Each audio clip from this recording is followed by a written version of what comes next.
இருக்கிறவராக இனியவருமாக இயேசுவின் நாமத்தில் உங்கள் யாவருக்கும் என் அன்பின் வாழ்த்துக்கள்.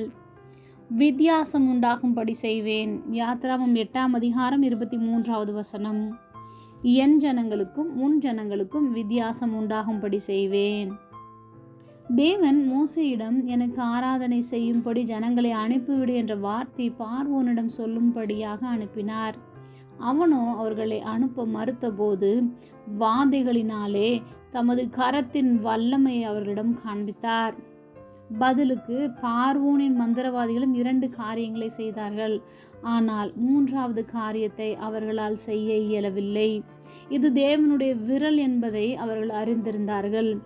ஆயினும் பார்வோனின் இருதயம் இன்னும் கடினமாகவே இருந்தது. இப்பொழுது கர்த்தர் மோசேயிடம் என் ஜனங்களுக்கும் மற்ற ஜனங்களுக்கும் நான் வித்தியாசத்தை உண்டாக்குவேன் என்று சொன்னார். அதே போன்றுதான் அங்கு பாதிக்கப்பட்டவர்கள் யார் என்று கேட்டால் எகிப்தியர்கள்தான். இஸ்ரவேலர்களில் யாரும் பாதிக்கப்படவில்லை. இந்த உலகத்தில் மெய்யான தெய்வம் நம்முடைய இரட்சகராக இயேசு கிறிஸ்து மாத்திரமே. எபிரேய பாஷையில் வித்தியாசம் உண்டாக்குதல் என்றால் மீட்பு அல்லது இரட்சிப்பு என்று அர்த்தமாகும். எகிப்திற்கு அனுப்பப்பட்ட வாதைகளிலிருந்து தம்முடைய ஜனத்தை மீட்டு கொண்டார். ஆனால் எகிப்தியர்களோ அழிந்து போவார்கள் என்பது பார்வோன் அறிந்து கொள்ளும்படியாகவே தேவன் இப்படி செய்தார். தம்முடையவர்களை இன்றும் அவர் அறிந்து வைத்திருக்கிறார். தமக்கு சொந்தமானதினாலே அவர் இந்த உலகத்திற்கு வந்தார்.